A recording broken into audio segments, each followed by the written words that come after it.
Now on CoastTV News. Do More 24 donations. The Day of Giving in Delaware ends tonight, and we have the updated totals and donations aimed at helping nonprofits. Plus, limited parking problem, how Lewis is attempting to address the ongoing issue as we are 2 months away from the paid parking season. It's been a foggy, raw morning on the Delmarva Peninsula, tracking, rather cool temperatures today, but a big warm up into the weekend and into early next week. This is CoastTV News Midday. Good morning, and thank you for joining us. Today is Friday, March 6th. I'm Grace Eckerly, and welcome to CoastTV News Midday.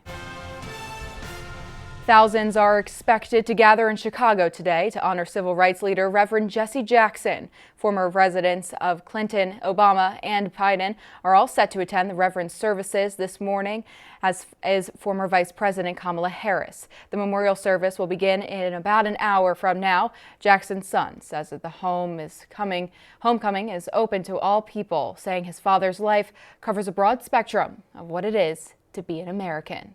Impactful video here of Jesse Jackson as he cries as President-elect Barack Obama gives his victory speech. This was in Chicago in 2008. Jackson died February 17th at the age of 84. A private service will be held tomorrow, and it will be live streamed on jessejacksonlegacy.com. We're now taking a live look into Rehoboth Beach today. A bit of a foggy start to our morning, but the waves look nice crashing over the scene. Turning now to First Alert Meteorologist Chris Mastrobono for a look at your daily forecast. Good morning, Chris. Good morning, Grace. Yeah, we've had pretty much a lot of stuff that nobody wants. We've had a lot of low clouds, we've had fog, and just kind of very cool, raw conditions out there. We're at 41 in Lewis, and you can see the overcast skies here. The fog has been really kind of touch and go. It rolls in, it dissipates, and now most of the fog we're seeing now is across portions of the northern midshore up through Kent County. We're holding at 38 in Rehoboth, 42 in Georgetown, 46 in Salisbury, and you can see we're pretty much socked into the clouds across pretty much all of Delmarva. Some breaks in the clouds there to the southwest, and we will stay primarily dry as this backdoor front has pushed well through the peninsula. So temperatures are going to be hovering in the mid to upper 40s, even cooler at the coast. We'll see lower to mid 50s across the southwest portion of the peninsula, but it's going to be a rather cold, raw evening on the peninsula as well if you have any plans making your way outdoors.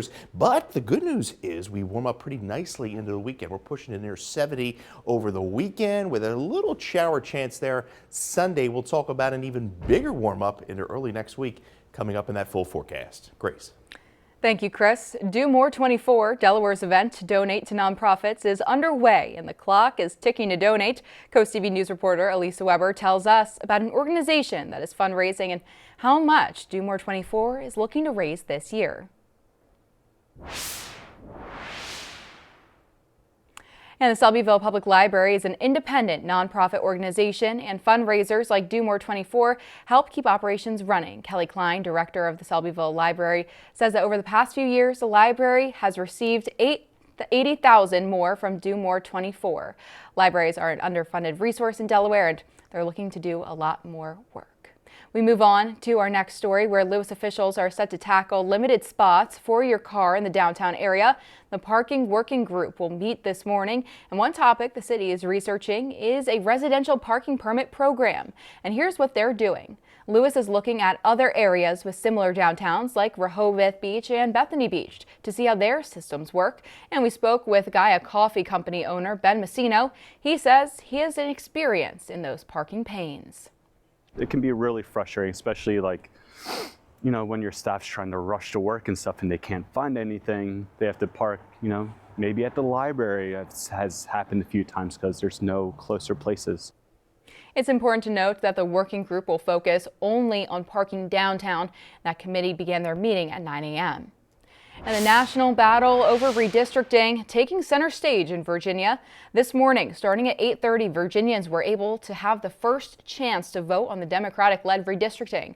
Currently, Democrats hold 6 of Virginia's 11 U.S. House seats, but the proposed map redraws districts in a way that could ultimately give them a 10-to-1 advantage. The referendum, if passed, would empower the General Assembly to redraw districts ahead of November's midterms. Leaders on Virginia's eastern shore however, say that a potential change in representation would slow progress on local priorities.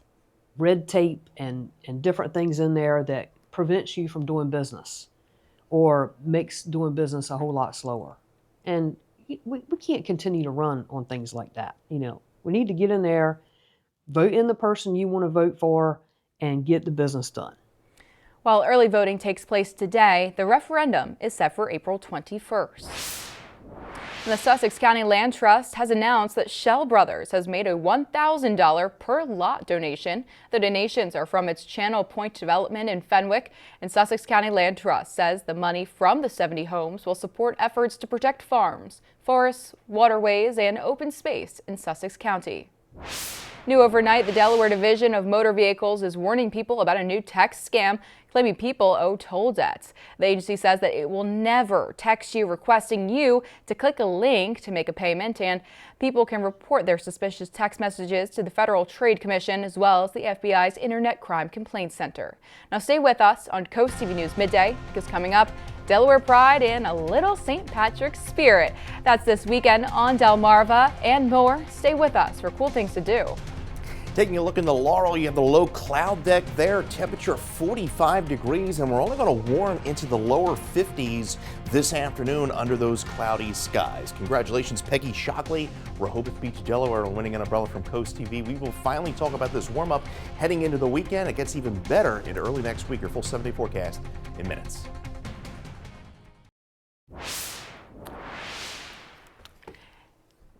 And the clocks will spring forward, but eventually our proposed minimum wage in Maryland is changing. There are fewer jobs and higher costs is what opponents are saying, but it could be beneficial to keep up with rising prices. Business advocacy groups say that this could lead to an issue. These employees that could be making $25 an hour, they're either going to have less hours or they're going to have to find a new job, because these employers are not going to be able to keep on all of the employees because of these added costs. But supporters say that raising wages can actually reduce turnover and it could boost spending. However, those opponents arguing that employers on the lower shore may respond by cutting hours, trimming staff, or raising prices as the legislation moves forward in Maryland. And the clocks spring forward on Sunday, which means that we lose an hour of sleep this weekend. So you may want to make the most of the time that you've got. Here's Christina DeRobertis with a look at your cool things to do.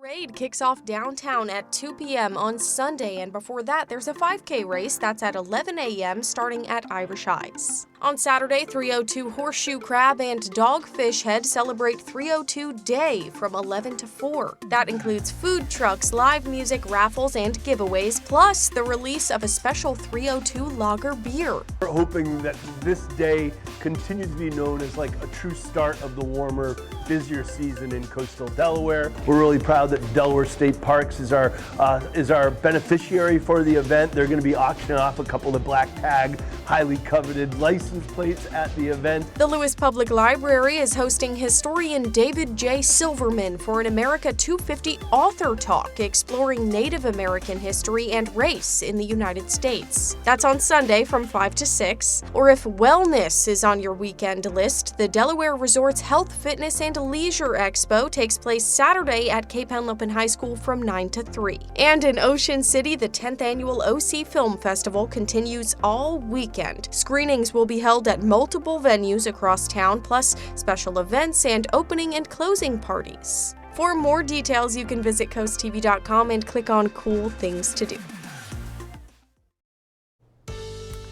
Well, earlier in the week, it was looking really optimistic. We were real optimistic about a warm-up today, but this backdoor cold front really put a thorn in our forecast, and we are just downright cold and raw across the peninsula this morning. We're at 31 in Ocean View. We've been in and out of the fog. We've seen it roll in. It's dissipated, so the fog really not an issue. It's just we have the low cloud ceilings across the peninsula, so we do have that dense marine fog advisory up through about 3 from Fenwick Island all the way down through Chicotee, and that is for visibility as low as a quarter mile or less. So you can see the temperatures are quite raw across the area, especially along the beaches, but not much of a warm up further inland you go. We're at 46 in Salisbury, 42 in Georgetown, and that's all thanks to that east-northeast wind pulling in that moisture off the Atlantic. Winds anywhere between about 10 to 15 miles an hour. So we're socked in the clouds, get a little bit of a little break in the clouds there across Crisfield down through Worcester County.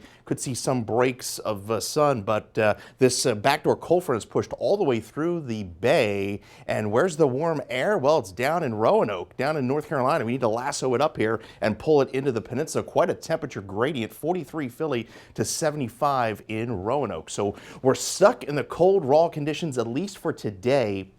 We do rebound pretty nicely into the weekend, but it is still going to be cooler at the beaches, so keep that in mind. And then, yes, a big warm-up is in store early next week. So we stay in the clouds through the afternoon. If you're heading out to dinner this evening, pack a jacket. It's going to be rather chilly and raw, especially at the beaches as that east wind continues.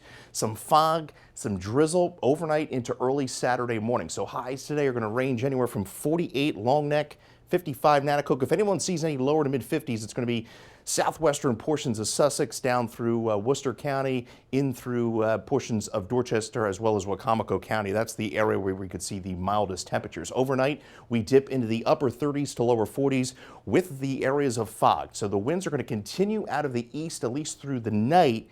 Then by tomorrow into tomorrow night, they shift out of the southwest. In fact, we pick up those winds anywhere from 30 to 35 miles an hour, so it turns rather breezy. So you wake up early tomorrow morning, it's going to look rather bleak, a lot of clouds, and then the clouds are going to begin to erode through the afternoon, and then it's a mild night. Could see an early shower Sunday morning, and then we dry out into the afternoon before another round of some showers and maybe even a rumble of thunder by Sunday evening. But it's a mild weekend. We get up into the lower 70s, but again, cooler at the beaches. But then there's that big warm up into early next week, and boy, is that going to feel nice. 72 into Monday, mostly sunny skies. 77 into Tuesday, and then watching Wednesday could challenge some record highs in Georgetown with a high of 79. Grace. Looking forward to those warm temperatures, Chris. Coming up tonight on DSN at 7, the Delaware Bluecoats host the Westchester Knicks in an NBA G League basketball. Then catch that final score at 10:30. Now here's what you look forward to this afternoon on Coast Life at 4 p.m. Hope you're having a good Friday so far here along coastal Delmarva. And if you join us today at 4 on Coast Life, here's what's coming your way. We're celebrating OC Film Festival at the Art League of Ocean City for the entire duration of the show.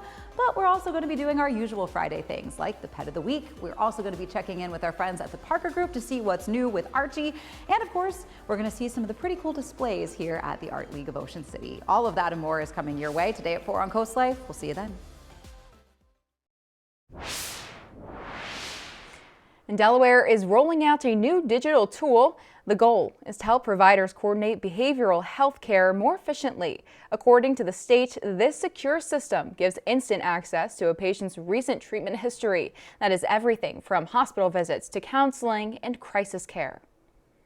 For a provider that has a responsibility to coordinate care, that information being just right in the computer, you open it up and you can look up your client and see where they are. It saves so much time and will save lives. State officials say the platform first launched internally last summer before expanding to contracted providers across Delaware. Now stay with us because coming up, angler accountability, the penalty in Maryland bill that targets people licensing fishing without a license.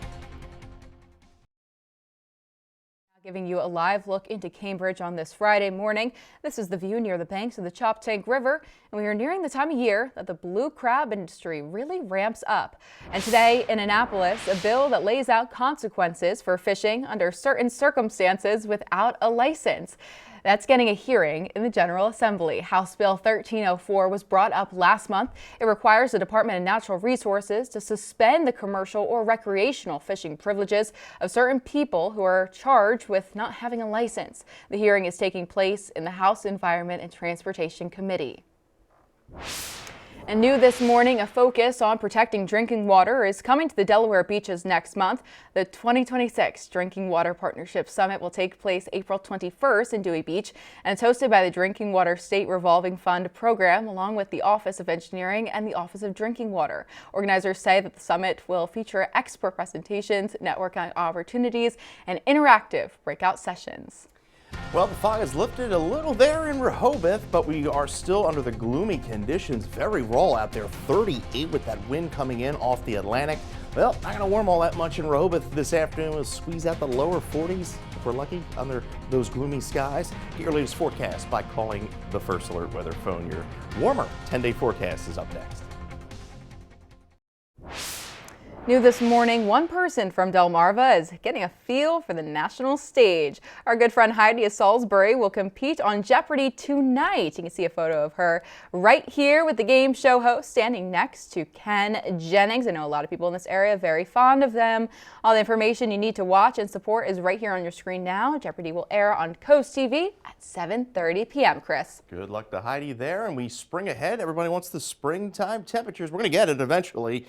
We're actually going to lose an hour of sleep too over the weekend while we're at it. Make sure you set those clocks ahead an hour if you have a watch like this, and also check those smoke alarms and those carbon monoxide detectors. The good news is we're going to be seeing those sunsets after 7 o'clock beginning on Sunday night. Now your 10-day forecast shows that warm up through the weekend. We'll start off with a little cloud cover, some fog in through Saturday morning, but we are going to be improving by the afternoon. Could see a shower on Sunday in the morning and then another shot in the afternoon, and then look at those warm temperatures into Tuesday and Wednesday, and then we cool down by the end of the week with a cold front pushing through on Thursday. Grace.